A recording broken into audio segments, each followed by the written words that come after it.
Bonjour tout le monde, soyez les bienvenus. Alléluia. Vous êtes à l'émission Les Trésors du Ciel. Chaque matin, oui, il y a un trésor qui vous attend. Qu'il est bon d'être dans sa présence, de le connaître, oui, et de recevoir de lui tout ce dont nous avons besoin. Mais il nous a aimés le premier, et c'est ça qui est merveilleux.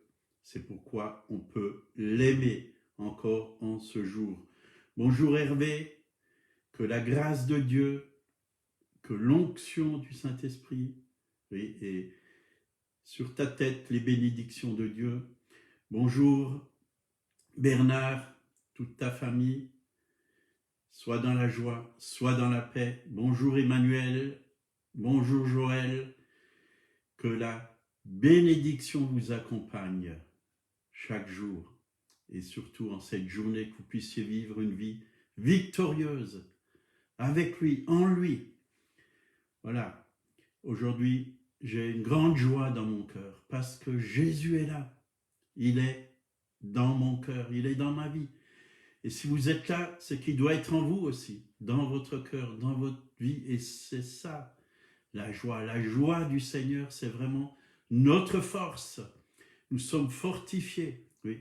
Dès le matin, quand nous nous levons, nous tournons nos regards vers lui, il y a cette joie qui nous pénètre. Et cette joie, elle dure toujours. Elle est bonne. On peut la transmettre, on peut la communiquer à tous ceux qui sont autour de nous. C'est comme un rayon de soleil qui va vraiment éclairer, donner de la vie, donner de l'espoir. Oui. On a besoin de cette joie, mais on a aussi besoin de cet immense amour, parce que l'amour de Dieu, c'est ce qu'il est lui-même. Dieu est amour. L'amour de Dieu, qu'elle puisse nous inonder aujourd'hui. Torrent d'amour et de grâce. Oui, torrent d'amour.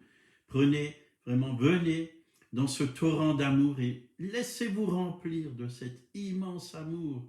Le ciel est ouvert au-dessus de votre tête. Et vraiment, demandez vraiment que le Saint-Esprit vous inonde de cet amour. Restez connectés au Saint-Esprit qui déverse cet amour à l'intérieur de vous. Immense amour, immense amour. Voilà, on va ce matin prendre 2 paraboles et on va demander au Saint-Esprit de nous montrer ce qu'il y a dans ces paraboles. On va prier. Seigneur, merci. Ta parole est bonne. Ta parole est lumière. Ta parole est révélation encore ce matin pour nous, parce que le Saint-Esprit la prend et la met dans notre cœur. Le Saint-Esprit nous donne la révélation, la lumière dont nous avons besoin. Et nous voulons vraiment vivre de ta parole, parce que tu as dit l'homme ne vivra pas de pain seulement, mais de toutes paroles qui sortiront de la bouche de Dieu. Alléluia. Seigneur, nous savons que les paroles qui sortent de ta bouche, elles sont pour nous, elles sont vivantes, puissantes, elles nous libèrent, elles nous guérissent, elles nous communiquent la vraie vie, et nous avons besoin de ta vie. Merci Seigneur.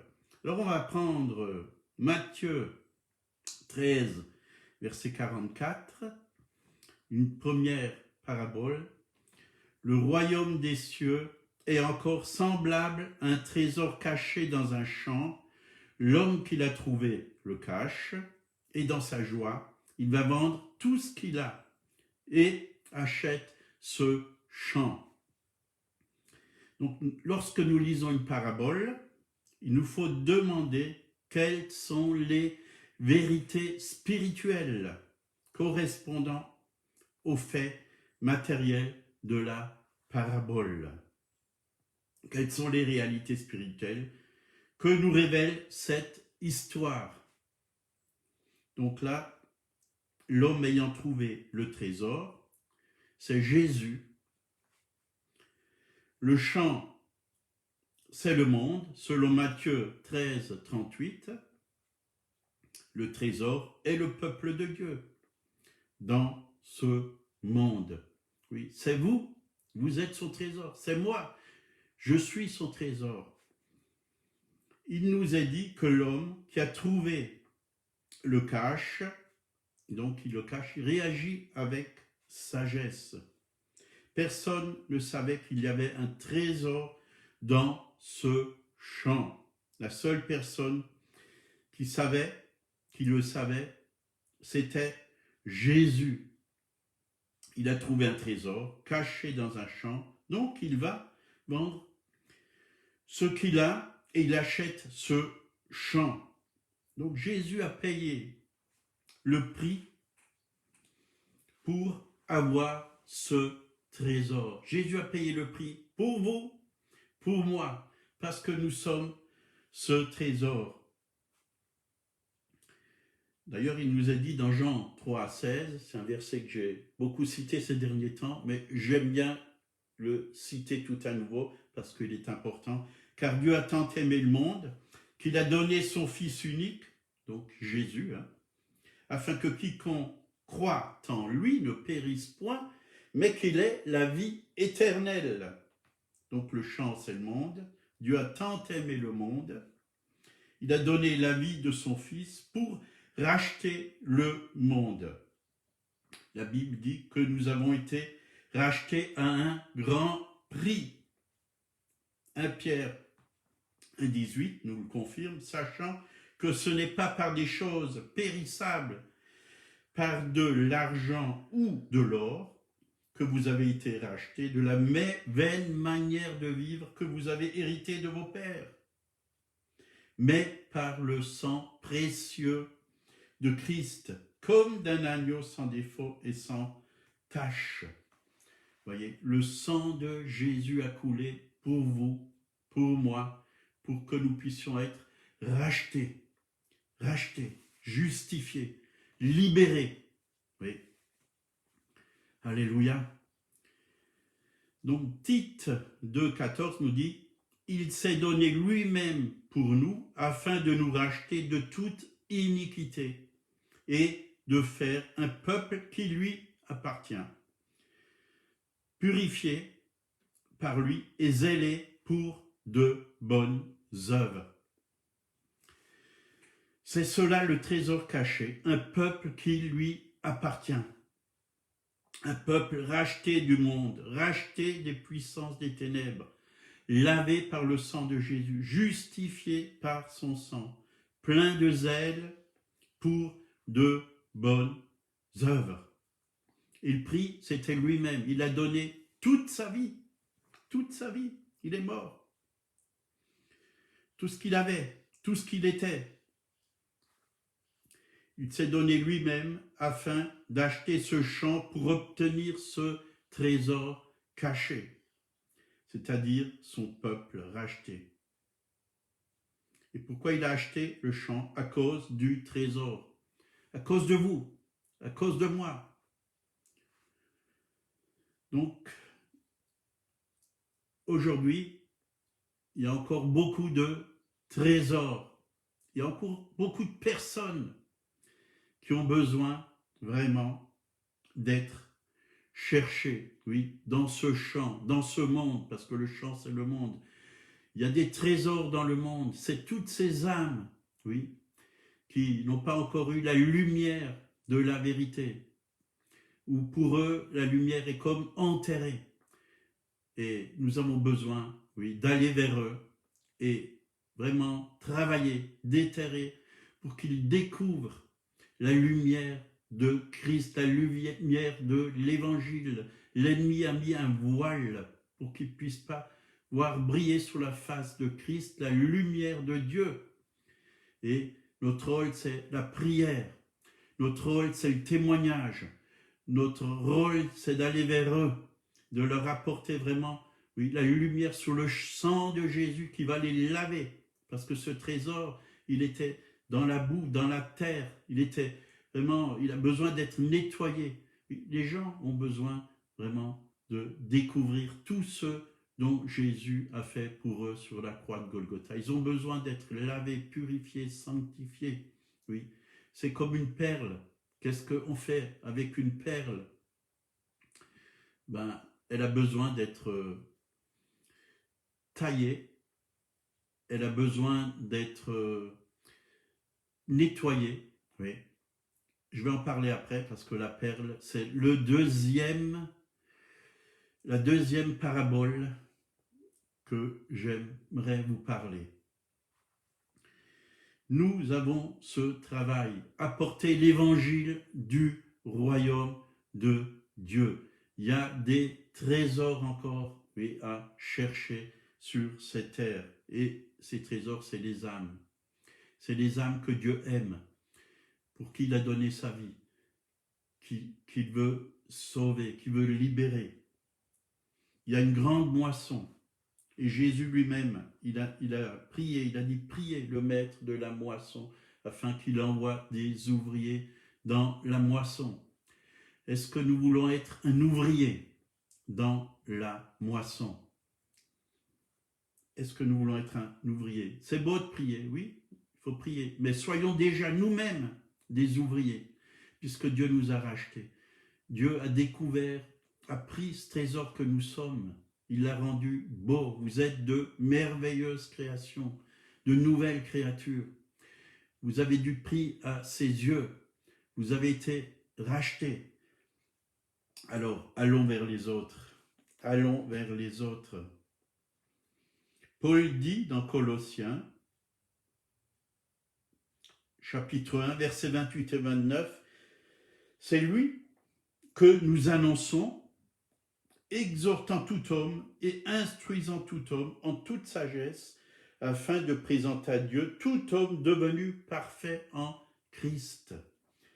C'est à quoi je travaille en combattant avec sa force qui agit puissamment en moi.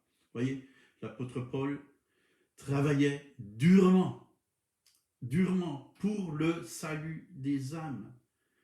Il a consacré toute sa vie. Il a payé le prix. Il a voyagé, il est allé où le Saint-Esprit l'a dirigé. Mais il laissait vraiment cette force intérieure qui agissait puissamment au travers de lui pour que ce trésor sorte de la terre et que vraiment il puisse présenter ce trésor à Christ. Oui. À Christ. Est-ce que nous voulons présenter des trésors à Christ? Est-ce que nous voulons prendre soin des personnes qui sont autour de nous? Est-ce que nous voulons les enseigner, les encourager, les bénir, leur montrer le chemin, les préparer pour le retour de Christ? Jésus revient bientôt. Alors que beaucoup d'âmes encore puissent passer des ténèbres à son admirable lumière. C'est ça notre désir si nous sommes ici-bas sur la terre. C'est pour que nous puissions porter beaucoup de fruits. Donc on va prendre maintenant la parabole de la perle de grand prix. Matthieu 13, versets 45 et 46. Le royaume des cieux est encore semblable à un marchand qui cherche de belles perles. Il a trouvé une perle de grand prix et il est allé vendre tout ce qu'il avait et l'a acheté. Vous voyez, ça ressemble un peu à la première parabole du trésor caché. Le marchand, c'est Jésus. Et il connaissait la valeur réelle de ce qu'il recherchait. Quand il trouve la perle, il vend tout ce qu'il a et il l'achète. Une perle se forme à partir de l'irritation que subit l'huître perlière en présence d'un corps étranger. Il y a tout un travail pour pouvoir mettre une perle en vente. Il faut d'abord la chercher dans les profondeurs de l'eau, de la mer. Il faut la préparer, la polir pour qu'elle brille. pour qu'on puisse voir vraiment toute sa beauté. Et cette perle, c'est vous, c'est moi. C'est pour vous qu'il a payé le prix. Donc nous avons une très grande valeur aux yeux de Dieu. Une très grande valeur aux yeux de Dieu. On est précieux. Jérémie 31, verset 3, il nous dit « Je t'aime d'un amour éternel, c'est pourquoi je te conserve ma bonté. » Dieu nous aime. C'est pour ça qu'il est venu. Il ne voulait pas nous laisser dans la boue, dans le péché ou au fond de la mer, mais il voulait vraiment nous mettre à la lumière pour que nous aussi, nous puissions briller comme ces perles. Quand elles sont exposées dans un magasin, elles brillent, elles sont polies, elles sont belles, elles ont de la valeur. Nous avons de la valeur aux yeux de Dieu. Dieu nous aime. Dieu nous aime. Cet amour est éternel. Éternel. Vous vous rendez compte? Je t'aime d'un amour éternel. Dieu nous aime pour tout le temps. Pour tout le temps. C'est sa nature d'aimer. 2 Corinthiens 6, verset 18. Je serai pour vous un père et vous serez pour moi des fils et des filles, dit le Seigneur Tout-Puissant. Je serai pour vous un père. Ça, c'est formidable. Voyez, avec le Seigneur, on n'est pas seul. C'est un père. Un père s'occupe de ses enfants. Un père aime ses enfants. Un père veut de bonnes choses pour ses enfants. Vous voyez comme son amour est tellement grand, tellement puissant. Un père a un cœur compatissant, un cœur lent à la colère, riche en bonté. Il ne se fâche pas tout de suite, il est patient, il instruit son enfant. Il le reprend, il l'instruit, c'est pour l'instruire. Il ne lui envoie pas des maladies, des malédictions, mais bien au contraire, le père veut bénir son enfant. Il veut qu'il soit gardé, qu'il soit protégé, qu'il soit comblé, aimé. Il aime le prendre sur ses genoux, il aime l'avoir contre son cœur. Je serai pour vous un père et vous serez pour moi des fils et des filles, dit le Seigneur Tout-Puissant. Un fils, une fille, ça réjouit le cœur du Père. Ça réjouit vraiment le cœur du Père. Vous voyez? Vous qui êtes père ou vous qui êtes mère, quand vous avez des enfants, vous êtes dans la joie parce qu'ils sont là, ils sont avec vous. Vous avez de la joie de les voir grandir. Vous voulez leur donner le meilleur. Dieu a de la joie quand il nous voit. Il dit, ça, c'est mon fils. Ça, c'est ma fille. Et il est là pour nous protéger. Il est là pour nous garder. Il est là pour veiller sur nous. Jour après jour, il ne sommeille ni ne dort celui qui garde Israël. Il nous garde. Il nous garde. Il nous protège. Alléluia. Qu'il est bon d'être enfant de Dieu. L'Esprit lui-même rend témoignage à notre esprit que nous sommes enfants de Dieu. Alléluia. Nous avons reçu cet esprit d'adoption par lequel nous pouvons dire Abba, qui veut dire papa. Nous pouvons appeler Dieu notre Père. Il est notre papa. Et c'est bien de lui dire Père, papa, je t'aime, je suis heureux. Dieu veut voir notre sourire. Dieu veut voir vraiment que notre cœur est ouvert devant lui et recevoir cet amour qu'il y a en nous pour lui. Bien sûr qu'il nous a aimés le premier, qu'il a donné son Fils pour nous. Mais rendons-lui cet amour. Louons-le, adorons-le. L'amour s'exprime par la louange, par l'adoration. Dites-lui, je t'aime, papa. Tu es le meilleur des pères, le meilleur des papas. Oui. Un père parfait, un père bon. On a besoin de lui dire. Dieu a un cœur. Dieu a des sentiments. C'est un Dieu réel. Ce n'est pas un Dieu virtuel. Il est réel. Il est là quand vous l'invoquez. Il est là. Isaïe 43, verset 4. Parce que tu as du prix à mes yeux, parce que tu es honoré et que je t'aime. Voyez, on a du prix aux yeux de Dieu. On est honoré par lui et il nous aime. Il nous aime. Du prix, un grand prix.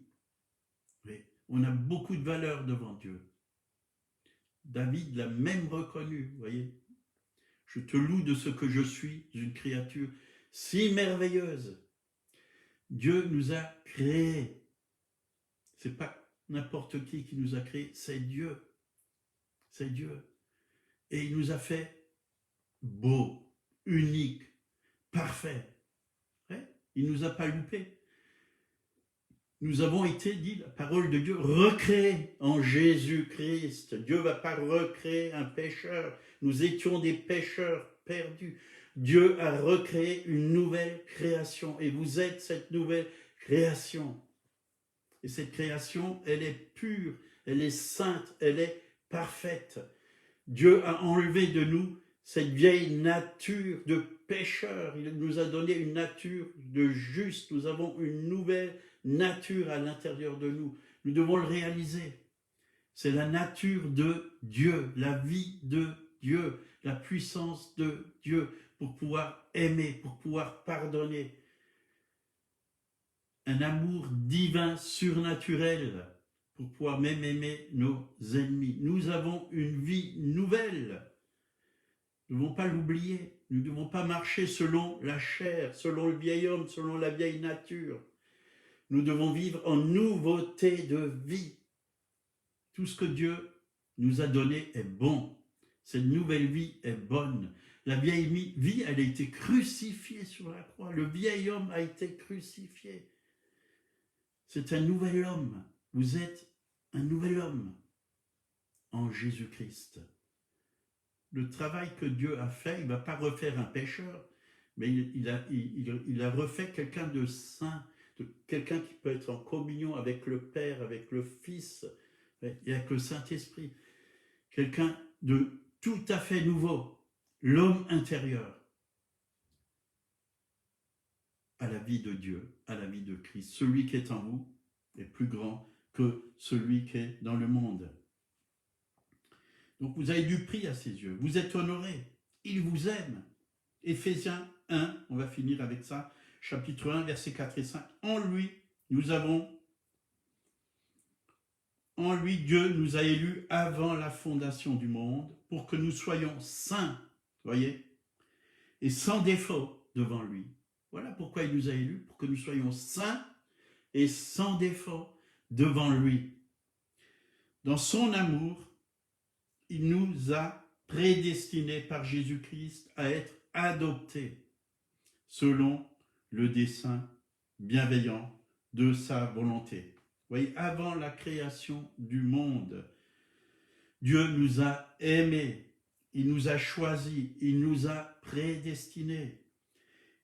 Il a arrangé toutes choses, oui, pour que nous nous trouvions devant sa sainte présence et devant son immense amour. N'est-ce pas merveilleux? N'est-ce pas merveilleux que Dieu puisse ouvrir vraiment les yeux de notre être intérieur et que nous puissions comprendre, oui, pas par nos raisonnements humains, mais par le Saint-Esprit, qui est ce bon papa, qui est Jésus-Christ, qui est le Saint-Esprit, et vivre avec lui. Vivre avec lui, parce que nous sommes la maison de Dieu, dit la parole de Dieu. Nous sommes une habitation de Dieu en esprit. Dieu vit en nous, le Père, le Fils et le Saint-Esprit habitent en nous. Nous sommes des transporteurs de Dieu, des transporteurs d'amour de Dieu, des transporteurs de joie de Dieu, des transporteurs de la gloire de Dieu. Nous sommes ces représentants, les représentants du ciel sur la terre, et nous emmenons le royaume de Dieu sur la terre. Partout où nous allons, nous emmenons la lumière, nous faisons reculer les ténèbres. Voilà, que le Seigneur vous bénisse en ce jour, que vous puissiez rester dans sa présence et découvrir tout ce qu'il a préparé pour vous. Si vous ne connaissez pas le Seigneur, il vous aime. Il vous aime. Il est mort pour vous. Il y a 2000 ans sur la croix. Vous l'avez déjà entendu si vous avez écouté ce live. Il a versé son sang pour vous. Il veut vraiment se révéler à vous, se faire connaître à vous. Donnez-lui tout simplement votre vie. Dites-lui tout simplement, Seigneur Jésus, je te donne ma vie, je te donne mon cœur. Lave-moi de tous mes péchés par ton sang. Transforme ma vie. Et il va le faire. Il l'a fait pour moi il y a plus de 40 ans. Et ce qu'il fait, c'est tellement bon qu'on n'a plus envie de le quitter. Ça ne veut pas dire que tout sera rose, beau, qu'il n'y aura plus de problèmes. Mais Dieu sera là et il nous délivrera. Il nous aidera. Et avec lui, nous sommes plus que vainqueurs. Que Dieu vous bénisse. Bonne journée.